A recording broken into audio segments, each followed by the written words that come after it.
বিলের যে দুর্নীতি শুরু হয়েছে, আমি দুর্নীতি বলতে বাধ্য হচ্ছি, এখনো আমি ভিতরে যাই নাই। কারণ হচ্ছে গিয়ে একই বাসায় একই মানুষের কিভাবে 1300 আর 4000 কেমনে বিল হয়, এইটা আমি মানুষ দেখেন এই বিলের কাগজ ছাড়া আমি কথা বলতে চাই না। জোট সরকারের সময় অন্ধকারে 17 ঘন্টা ছিলেন, উনি বিদ্যুতের দামের কথা বলেন। মাননীয় সংসদ সদস্য, আপনার স্পিকারের মাধ্যমে আমি জানতে চাই তার কাছে, উনি ভুলে গেছেন।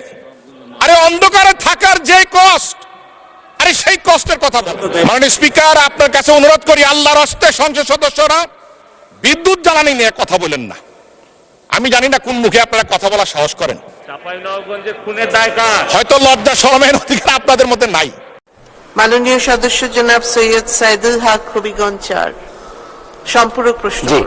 ধন্যবাদ মাননীয় স্পিকার। মাননীয় স্পিকার, এই প্রশ্নের ব্যাপারে, এই সম্পূরক প্রশ্নে আমি মাননীয় প্রধানমন্ত্রীর দৃষ্টি আকর্ষণ করছি। কেন আমার বিরুদ্ধে এইরকম নির্যাতন চলতেছে?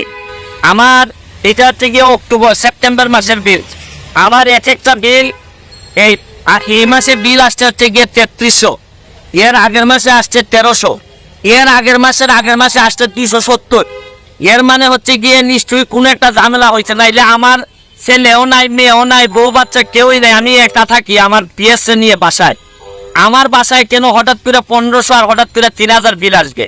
কারণ বাংলাদেশের এটা শুধু আমার কথা না, এটা সারা বাংলাদেশের বিভিন্ন জায়গায় যেভাবে এই বিলের যে দুর্নীতি শুরু হয়েছে, আমি দুর্নীতি বলতে বাধ্য হচ্ছি, এখনো আমি ভিতরে যাই নাই। কারণ হচ্ছে গিয়ে একই বাসায় একই মানুষের কিভাবে 1300 আর 4000 কেমনে বিল হয়, এইটা আমি মানুষ দেখেন এই বিলের কাগজ ছাড়া আমি কথা বলতে চাই না। কাগজ আমার কাছে 5 মাসের কাগজ জমা হয়েছে, এই জন্য আপনাদের সামনে দুইটা কথা বলতে চাই। আবার কত বড় দেখেন, শেখ হাসিনার উদ্যোগ, ঘরে ঘরে বিদ্যুৎ, শেখ হাসিনার নাম ব্যবহার করে এরা এই বাটপারি শুরু করছে। এই করোনাকালীন সময়ে আমি বাসায় ছিলাম না, আমি আমার গ্রামের বাড়ি ছিলাম। এই গ্রামের বাড়িতে থাকাকালীন সময়ে দেখছি আমার বিল 3500 টাকা বিল আসছে। এর মানে ভৌতিক বিল। এরা এখন প্রাতিষ্ঠানিক দুর্নীতি শুরু করছে। আরে ব্যক্তির বিরুদ্ধে তো কথা বলা যায়, এই এত বড় প্রতিষ্ঠানের বিরুদ্ধে কথা বলবেন আপনি কিভাবে? কার বিরুদ্ধে কথা বলবেন?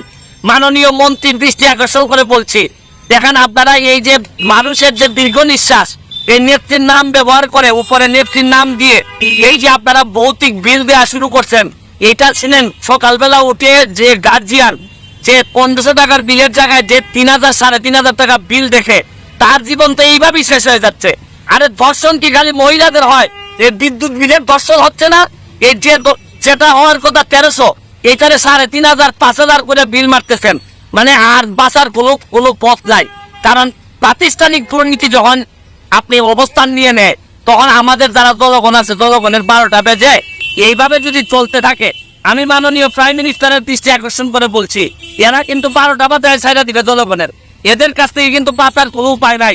কারণ ব্যক্তির বিরুদ্ধে তো মামলা করা যায়, এত বড় প্রতিষ্ঠানের বিরুদ্ধে আপনি মামলা করবেন কিসের ভিত্তিতে? আমি বলবো যে এখনো সময় আছে, এটা চেক করেন। কারণ করোনাকালীন সময়ে এদের বিরুদ্ধে অভিযোগ আসছিল, এরা যা মন ধরে বিল দিচ্ছে, পরে আবার কেউ বলে যে ম্যানেজ করছে, অ্যাডজাস্ট করছে। এইভাবে একটা দেশ চলতে পারে না। কারণ আমার তো ব্যারিস্টার মানুষ, আমি বিল দিয়ে দিতে পারবো, অসুবিধা নাই। কিন্তু যারা নিরীহ নির্যাতিত, যারা এই অফিসে চাকরি করে, এরা না তো বিল দিতে কষ্ট হবে, হয়তো এরা অফিসে চাকরি করে বলে পক্ষে বলতে চায়। কিন্তু আমি শুধু বলতে চাই, এইটার ব্যবস্থা গ্রহণ করেন, নাইলে মানুষের দীর্ঘ নিঃশ্বাসে বহুদিন সোনার বাংলা, বঙ্গবন্ধু সোনার বাংলা হবে না। ভালো থাকবেন, সুস্থ থাকবেন। ধন্যবাদ মাননীয় স্পিকার, ধন্যবাদ মাননীয় স্পিকার। মাননীয় স্পিকার, আমার মনে হয় আমি উত্তরটা দেই। উনি অনেক উত্তেজিত হয়ে গেছেন সংসদ সদস্য, অনেকে অনেক সত্য কথা সহজে নিতে পারেন। আমি মাননীয় স্পিকার, আমি চাই এই সংসদে একটা সময় দেন, জ্বালানি নিয়ে কথা বলবো। অন্ধকারে 17 ঘন্টা ছিলেন, সকলে মনে আছে। জোট সরকারের সময় অন্ধকারে 17 ঘন্টা ছিলেন, উনি বিদ্যুতের দামের কথা বলেন। আরে অন্ধকারে থাকার যে কষ্ট, আরে সেই কষ্টের কথা বলেন। আপনাদের সময় বিদ্যুৎ অপচয় কষ্ট কত ছিলেন জানেন? মাননীয় সংসদ সদস্য, আপনার স্পিকারের মাধ্যমে আমি জানতে চাই তার কাছে, উনি ভুলে গেছেন। 44%, 44% অপচয় ছিল। অপচয়টা কি মধ্যে পড়ে? দুর্নীতির মধ্যে পড়ে। 3 বার দুর্নীতিতে চ্যাম্পিয়ন কি খামাখা হয়েছেন তারা?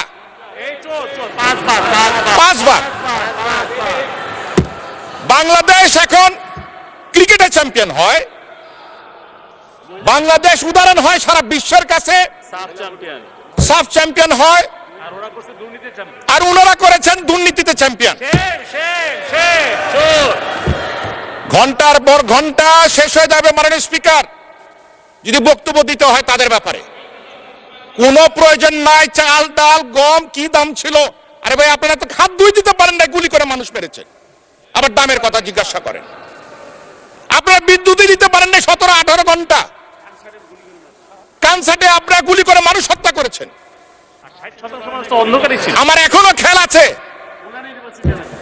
সাবেক প্রধানমন্ত্রী খালেদা জিয়া গিয়েছিলেন টঙ্গীতে বিদ্যুৎ পাওয়ার প্ল্যান্ট ওপেন করার জন্য, ঢাকায় আসতে পৌঁছতে পারে নাই, তার মধ্যে বিদ্যুৎ প্ল্যান্ট বন্ধ হয়ে গেছে।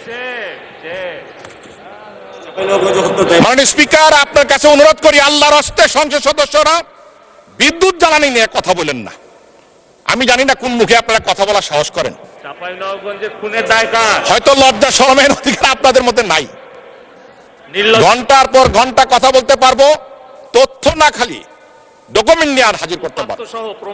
ধন্যবাদ মাননীয় স্পিকার। দর্শক, বিদ্যুৎ অফিসের বিদ্যুৎ বিলের দুর্নীতি নিয়ে এবার সংসদে মুখ খুললেন ব্যারিস্টার সুমন ভাই এবং বিদ্যুৎ প্রতিমন্ত্রীর কার উপর রেখে গেলেন। দেখতেই তো পারলেন বিদ্যুৎ নিয়ে কথা বলতে গিয়ে কিভাবে অপমানিত হলো আমাদের প্রিয় ব্যারিস্টার সুমন ভাই। তাও তিনি পিছু হটলেন না, অন্যায় দুর্নীতির বিরুদ্ধে তিনি রুখেই দাঁড়ান। সত্যি বাঙালি আজ তাকে পেয়ে ধন্য হয়েছে। বাংলার ফাটাকেষ্ট বলা হয় এখন ব্যারিস্টার সুমনকে, কারণ তিনি যেভাবে এবার সংসদে খেপে গিয়েছেন, একের পর এক এমপি মন্ত্রীকে সংসদে যেভাবে অপমানিত করছেন, তাতে বোঝা যাচ্ছে তিনি আমাদের এই বাংলাদেশটাকে বঙ্গবন্ধুর সোনার বাংলায় পরিণত করবে। মাননীয় প্রধানমন্ত্রীকে ধন্যবাদ জানাই এরকম একজন যোগ্য ব্যারিস্টারকে এমপি বানানোর জন্য। আজ সকল সাধারণ মানুষের মুখে হাসি ফুটেছে। তিনি যেভাবে অন্যায়ের প্রতিবাদ করছেন সেটা দেখে যে কেউ তার মায়ায় পড়ে যাবে। ব্যারিস্টার সুমন একজন সাহসী বীর পুরুষ, যেখানেই অন্যায় দুর্নীতি সেখানেই তার প্রতিবাদ। আজ তো বিএনপিরও তাকে খুব ভালোবাসতে শিখে গিয়েছে। তাই সরকারের দৃষ্টি আকর্ষণ করে বলতে চাই, ব্যারিস্টার সুমনের ওপর যেন সব সময় নজরদারি রাখা হয়, কারণ তার শত্রু কিন্তু সাধারণ কোন মানুষ নয়, এখন তার শত্রু হচ্ছে বড় বড় এমপি মন্ত্রীরা। আজকের মতন বিদায় নিচ্ছি। ভিডিওটি বেশি বেশি শেয়ার করে দিন, আর আপনি আমাদের চ্যানেল নতুন হয়ে থাকলে সাবস্ক্রাইব করে রাখুন।